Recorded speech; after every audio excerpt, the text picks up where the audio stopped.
Right.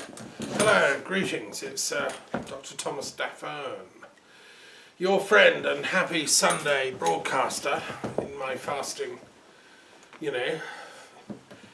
truth holding. I'm a satyagrahi, as Gandhi told us to be. I hold to truth.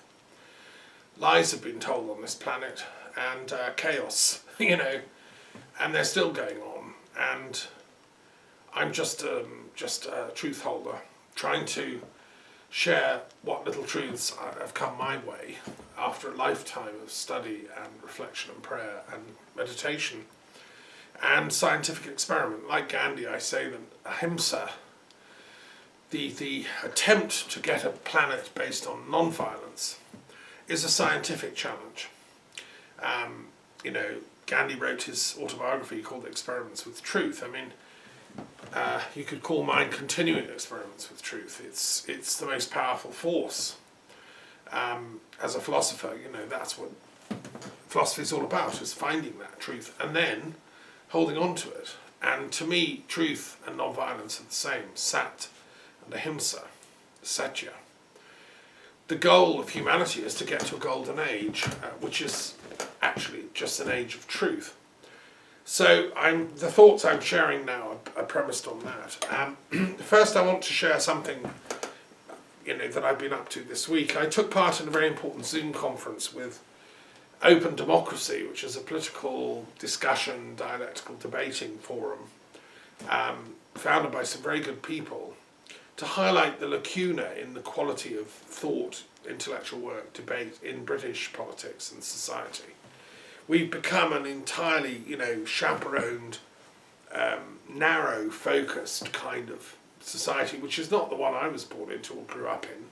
My parents were free thinkers, profound intellectuals looking back, and their circle that I grew up with in Brighton.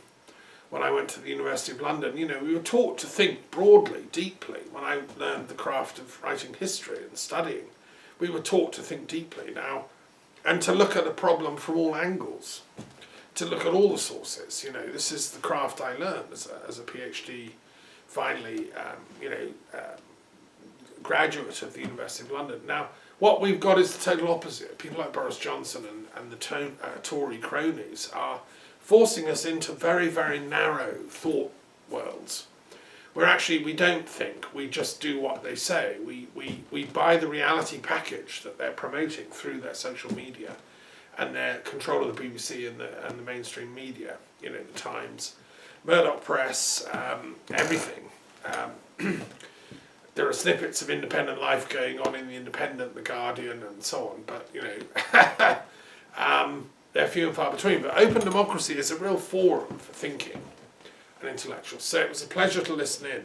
They had Peter Oborne, who used to work for the Daily Telegraph empire. He's what I call an old school Tory. He believes in values.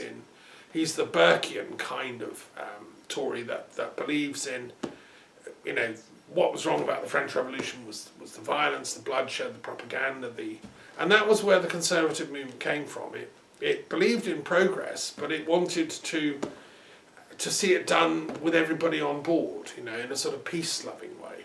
That was the old school romantic conservatism of people like Burke, also Sir Walter Scott, and Quentin Hogg, and many other thinkers during the course of the last 200 years. And I'd say Peter Oborne is from that school. Now, that old school Tory, you don't lie. You can't defeat evil by dishonesty and deception. You tell the truth. You stand for certain values like honour, integrity, veracity, and so on. And if you were found lying in Parliament, you would resign immediately. The Conservative Party used to be an instrument of ethical governance. Now that's Peter Oborne's point. Now he says that's all gone out the window. Big, unknown corporatist interests have taken over the press, the BBC, and turned them all into instruments of lying and deception. We've been propagandized as a country, and Brexit was the final quintessential coup against our common sense. Peter Oborne has realised that now, and he's come out and he sees quite rightly that Boris Johnson is the dark master of these arts of deception. And he's written a brilliant book called The Assault on Truth, exposing Boris Johnson's lies. Now, he was there discussing with a panel, Mary Fitzgerald, who runs Open Democracy, and hats off to you all for organising it, and to Peter for coming out as a, he's still a conservative culturally, he's still a Tory, but he's the old style, like Dominic Grieve and the others that were forced out by this pseudo-conservative party.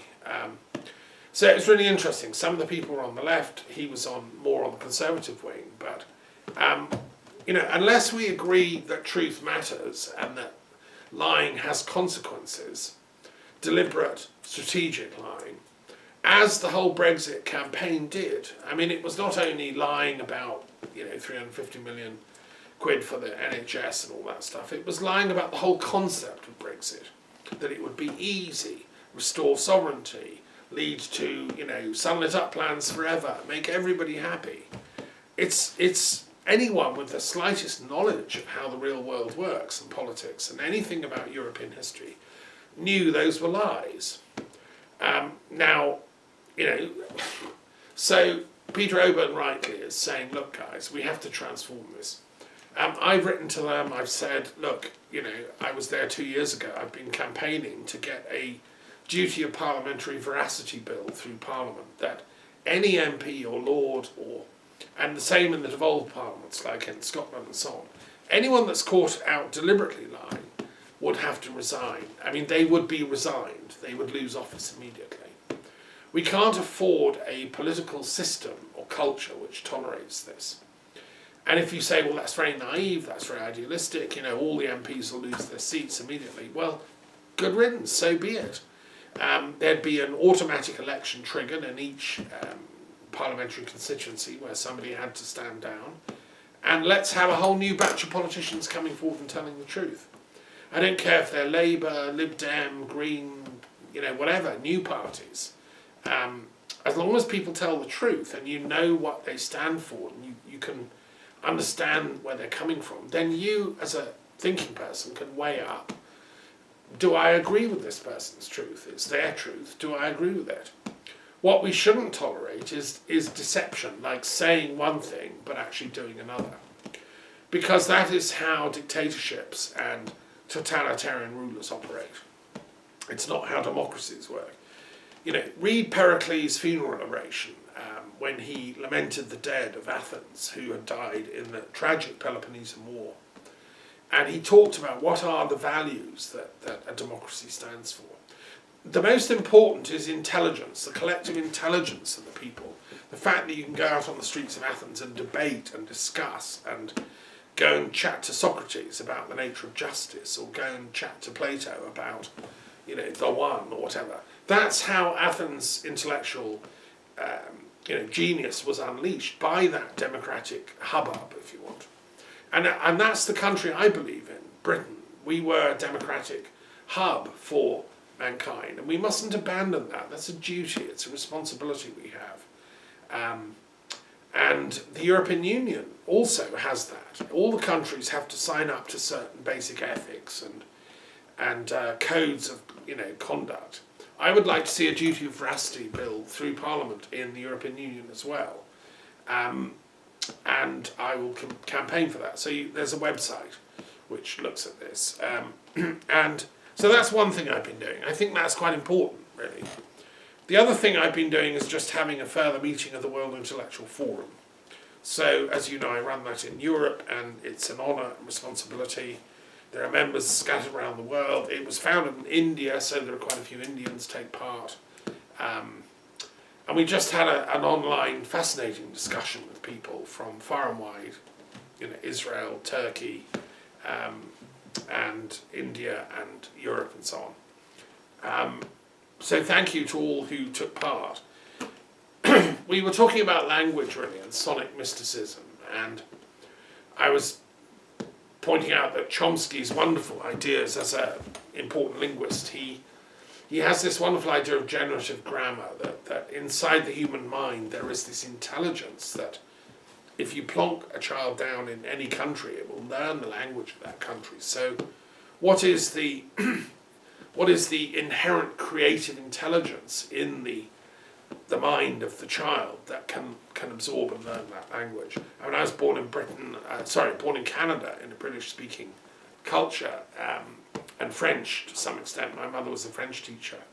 So I'm kind of bilingual and now live in France, and I'm deeply honoured to be among my other half, my French compatriots. I was born in Montreal, and but now I live in Europe and France, but I'm British in my thought, in my speech, in my diction, because I was brought up there in Brighton. If I'd have been brought up in China or Tibet or India, I'd be speaking those languages. So Chomsky asks, well, what is the intelligence? What is that faculty?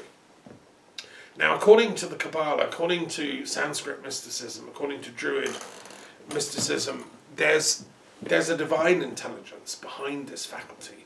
We have this knowledge, this logos, which is imbued from a spiritual source, a divine source.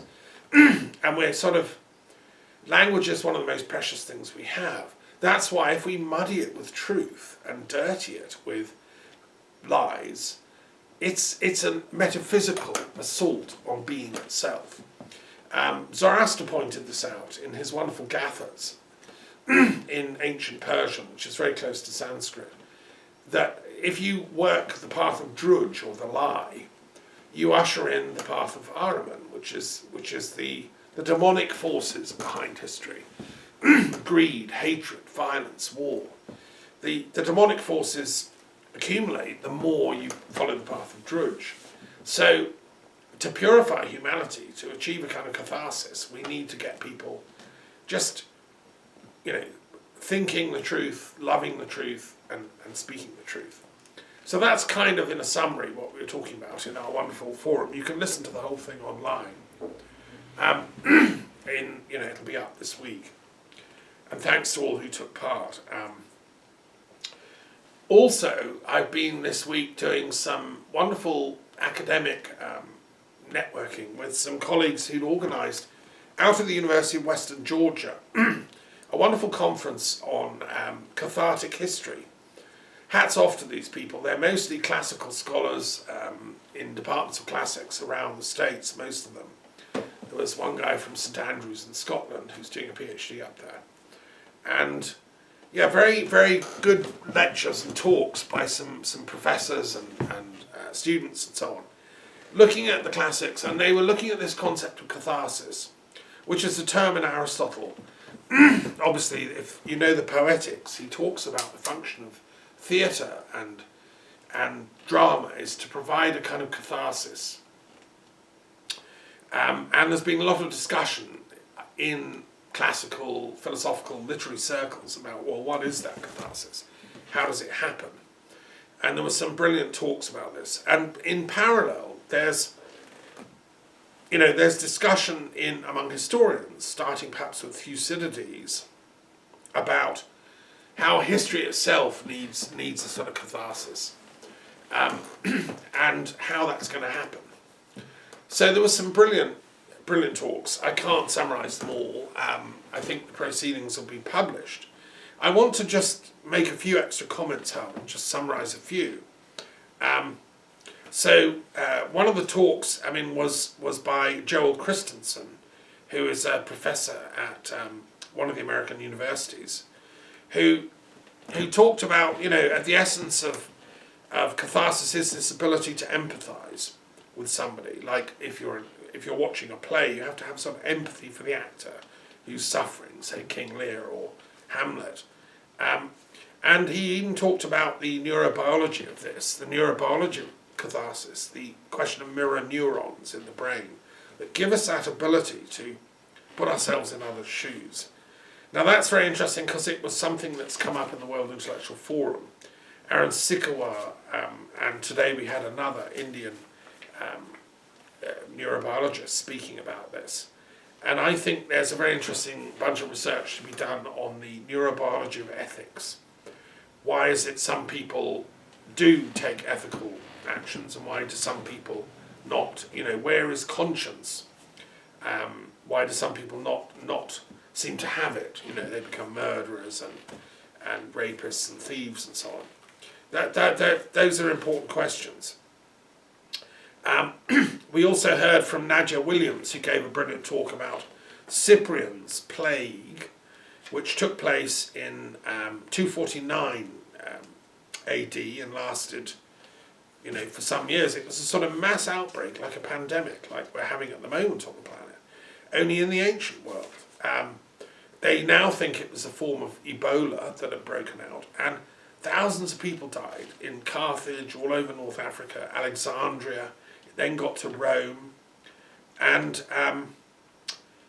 it was an important lecture, because she was comparing to the pandemic now and what was going on then. And Bishop Cyprian, who was one of the most important Latin theologians at the time, who was a bishop of Carthage, was asked by his parishioners, what's going on? Why is God angry with us and giving us this plague? And he tried his best to kind of answer. It made me wonder, I wasn't able to ask the question, we ran out of time, but I wondered who among the bishops now on the planet is being the Cyprian. I mean, it's really interesting theological challenge if you were a bishop and you were written to by a parishioner saying, look, all my life I've tried to be good, I've been a faithful servant of the church, I've done the flower arranging on the altar, and I got married in the church, I believe in the story, but now suddenly the planet's losing millions of people to death through something that seems totally random, a kind of bat in a cave flying about. That's a narrative we've been given.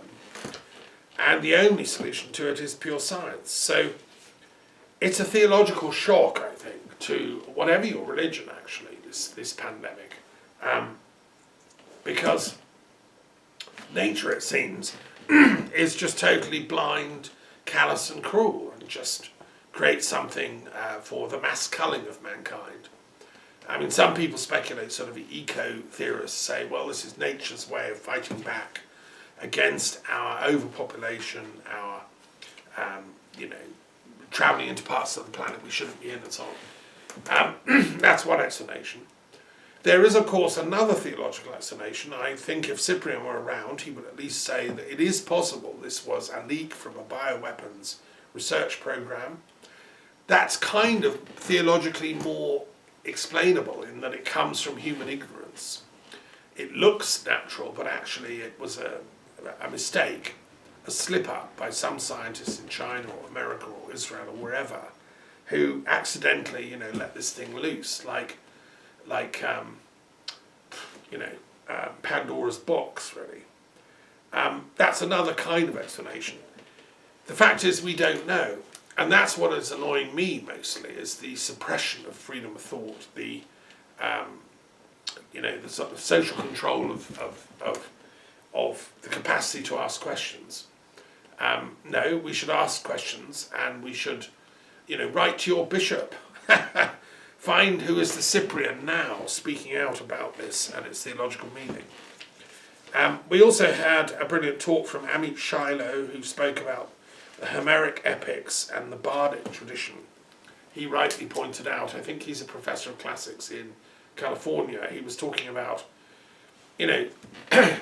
Homer's work grew out of an oral tradition, and we have some of the text, but there must have been loads of other variants that we don't have, other versions of the tale. It was partly an audience interacting with the bard, so we have it in a written form, but originally it was an oral thing. Now, as a druid and a bard myself, that's absolutely spot on, Amit. You're right. And in fact, I want to share a little story here, which is quite fun. I didn't, again, get a chance to share it in the forum itself, but I think it's interesting that when I went to Troy, myself, as a lifelong lover of Homer and the Trojan epics and so on, and as a poet and a bard, I was deeply moved to be in Troy. And I sat on the wall in the mound of Hissarlik, as it's called. I walked all around, did the, got the guidebook. I think I had the audio guide you can get in the little hut when you go in. Really, really worth doing. Incredible sight. From the top, you can see the Aegean Sea. It's not that far. It's 4 kilometres from the coast only. You can see the Dardanelles. You can see in your mind's eye, you can see why it was put there. Troy was the the place where Asia meets Europe. It was the fortress that guarded that. Only it wasn't such a vast fortress as we see in the movies, like Brad Pitt, you know, being Achilles. It wasn't like that. It's kind of the size of Ditchley. I mean, it's not vast, this place. It's just its strategic location on a hill spot, which can look down on all the surrounding area. Yeah, incredible site. And it was going for thousands of years before the Trojan War happened. It first began in the ancient Bronze Age, the Neolithic. They found layers under the mound at Troy of all these accumulated eras. Now, initially it began as a goddess centre. Troy was a goddess town, as was all of Anatolia. They found, you know, in the archaeological remains in these early places of the Neolithic, they were goddess-based communities. They didn't really need walls. They had, at Catalhoyuk, which is, you know, over near Konya, 100 or 200 miles from Troy. I've been to Konya as well, where Rumi came from. They found a very advanced Neolithic village-based culture with temples, with goddesses, living in human nature, with no violence, no wars, no militarism going on. And Göbekli Tepe has just been discovered in Anatolia too, in far towards Syria. Ancient site, again, not a militarized site. Our ancestors were not warlike, they were peace-loving, they loved life, they loved the goddess, they loved sexuality, they loved nature, they loved animals, they loved everything, the sun, the moon, the stars, and everything in between, and they loved poetry. We can imagine them sitting around the fire in Troy, you know, and Catalhoyuk from very ancient times. And what we have as Homer is just the last little bit of all that lineage. Anyway, when I was in Troy, downloading all this, just absolutely in heaven, it was like seventh heaven, right? It was a beautiful day. And I got this poem came to me. It was a sort of download. That's where poetry comes from. I can't describe it. The Muses, yeah. The poem was a conceit that Troy never fell. The Greeks lost the war. They had to go home, tail between their legs, after 10 years of trying. They tried the Trojan horse trick and it didn't work. Trojans too clever for that, you know, God, those Greeks. So they finally went home, and they went home for real, right? Troy never fell. And it remained a citadel of goddess culture. Paris happily married Helen. They were, you know, in love, and Helen had chosen. She loved Paris. She wanted to live in Troy, and they found a dynasty in this poem, this Bardic download. It was a sort of counter to Homer, because Homer celebrates, you know, the war and all, you know, the Greeks win, hooray, hooray. No, in my contrary history, which I downloaded at Troy, no, sorry, the Greeks lost. They went home, and they just sulked. And Troy continued, and a dynasty was founded by Helen and Paris, which then lasted and endured. And in the poem, that dynasty is still ruling in Troy. That goddess citadel is still there. And the bards and poets of the world still honour Troy. So they sing the story of the Trojan War as the day when war lost. And they went home. And they realised Helen actually had a choice. She could choose her man. She chose Paris. And their descendants are still ruling. And the world is at peace, and Troy is one of the great citadels and havens of goddess-based spirituality. Anyway, that was the conceit, that was the poem that came to me, and if I can find it, I'll read it later to close. And yeah, it was awesome, because you see, that could have happened. And it still could. My argument as a peace philosopher is that, okay, you know, it didn't happen and the Greeks won, but actually they lost, morally, ethically. The winners of war, who slaughter and burn and rape, actually are the losers. Morally, in the sort of the counter universe that exists in the moral plane, in the karmic world, so to say. So anyway, that was I wasn't able to share that with Amit, but I think he would totally have understood what I was talking about. We heard some other brilliant talks. One fascinating woman from another university in the States called Amy Pistone, who's another classical scholar, was speaking about aesthetics, and she was drawing on some Marxist ideas, Adorno and people, about can we make sense of what is going on socially when theatre happens, when catharsis is taking place. Is it just like creating a nice feeling in the audience and then they go back to beating up their slaves and everything stays the same? And there's an elitism about theatre. You can't afford the seats at the Royal Opera or, to go and see Wagner's Ring Cycle in Germany and so on, unless you're wealthy. So there's a sort of class dimension to theatre, which she, it was very interesting, her discussion, and I shared some of my findings about the limitations of Marx's theory. I mean, he's a genius, great thinker, but he left out loads of very important stuff, and what he left out was the impact of militarism on technological development. He nailed it with capitalism and problems with the kind of inbuilt imbalance of power that capitalism generates, and that's now been developed by Zubanov in her book Surveillance Capitalism. She's taken those critiques to another level. But what both of them have left out, and even Zubanov, I'm slightly shocked, doesn't realise or mention the role of the military, either in surveillance capitalism or in industrial capitalism.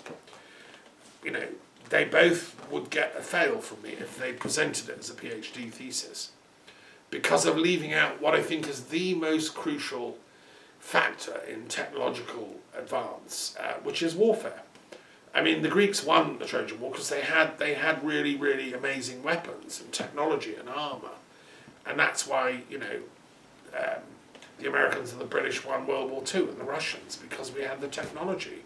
We were able to defeat the Axis powers through the ruthless use of bombing and horrendous stuff that I wouldn't have done. I mean, the bombing of Monte Cassino Abbey, it was a war crime. The bombing of Hamburg, the bombing of Dresden, these were war crimes, actually. And more people died in Dresden than in Hiroshima and Nagasaki combined. And it was ordered by a British so-called air admiral to frighten the enemy by mass killing civilians. Well, that's not cricket. Those aren't the values that I stand for. I want to eradicate war and mass killing and genocide. And so I'm the peace bard, if you want, of this tragic situation. Anyway, it was some brilliant talks, and thank you to everyone who got involved. I want to read a little thing about catharsis because it might be a new concept to some listeners. You probably know the word in common use in English. Catharsis is a sort of transformative experience that makes you think and reflect deeply on something. But where does it come from? And it has interesting shades with the Gnostics called the Cathars here in France. Catharsis means actually purification. And cathars is the Greek word for purity or pure. And it occurs in the Gospels when Christ says in the Sermon on the Mount that the pure in heart shall see the kingdom of God, or shall see God. The pure in heart is kathar en kardios. That's its common use. And Jesus spoke Greek as well as Aramaic and Hebrew, by the way, absolutely certainly. With some of his disciples, it was probably their main means of communication. So catharsis was a word he would have used. So let me read from this amazing book by F.E. Peters, one of the great intellectual scholars of our time. I think he's no longer with us, sadly. He was professor at in New York, I think, at the end. He started his life as a Jesuit, and then I think he became an academic. And he did this philosophical dictionary of Greek philosophical terms, which is in English, and it explains in detail each major philosophical concept, like catharsis is one, or kathodos, the descent or fall of the soul, katholu, meaning universal, which is the origin of the Catholic Church, kinesis, movement. I mean, a lot of the scientific terms Aristotle and the Stoics use for their physics and so on are explained. It really is, if you have £10 left and you don't know what to buy, this is the book. You know, I'd be happy to have, if I get buried in some wonderful tomb, I'll have this on my chest, you know. Catharsis. A word with both religious and medical implications. It seems to fluctuate between affirmative and negative functions at the hands of the philosophers.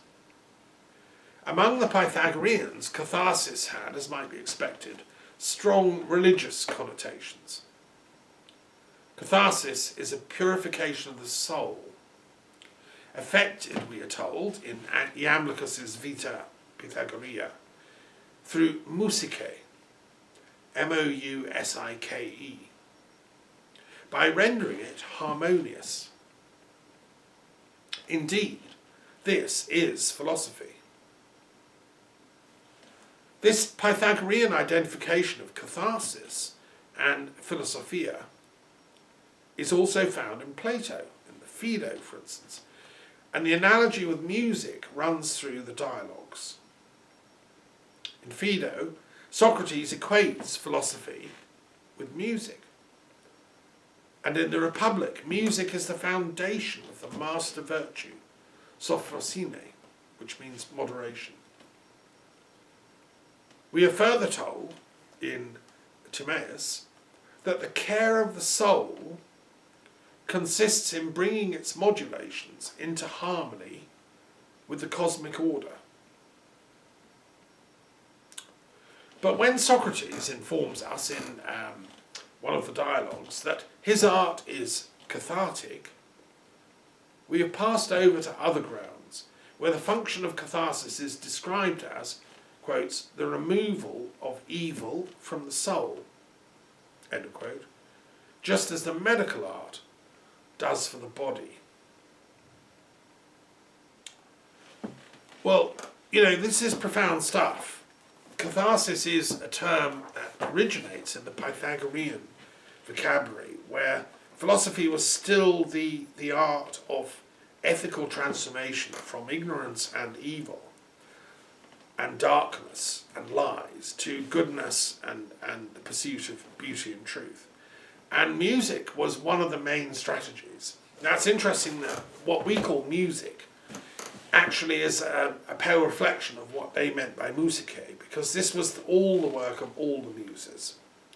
Musike is the work of the muses, and I speak to you in the room of Polyhymnia here at the Museum of the Muses. That's why I've launched this European Peace Museum. It also is called the Museum of the Muses, because, you know, the muses are the engine of moral and spiritual transformation and enlightenment.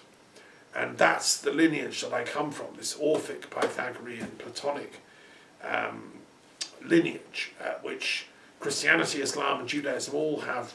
They're like branches of that one common stream, which we can also call the perennial philosophy, which Aldous Huxley talked about, and it's been a commonplace since the Renaissance discovery of Hermetic writings, that perennial philosophy is universal. It's in Zoroaster, it's in Hermes, Christ, Moses, and as the Indies opened up and European thinkers went and studied, and often it was Jesuits, you know, they realized it's in Chinese thought, it's in Confucius, it's in Mencius, Lao Tzu, it's in the Hindu scriptures, the Buddhist, and that's where global and world philosophy comes from. That's why my institute is called the Institute of Peace Studies and Global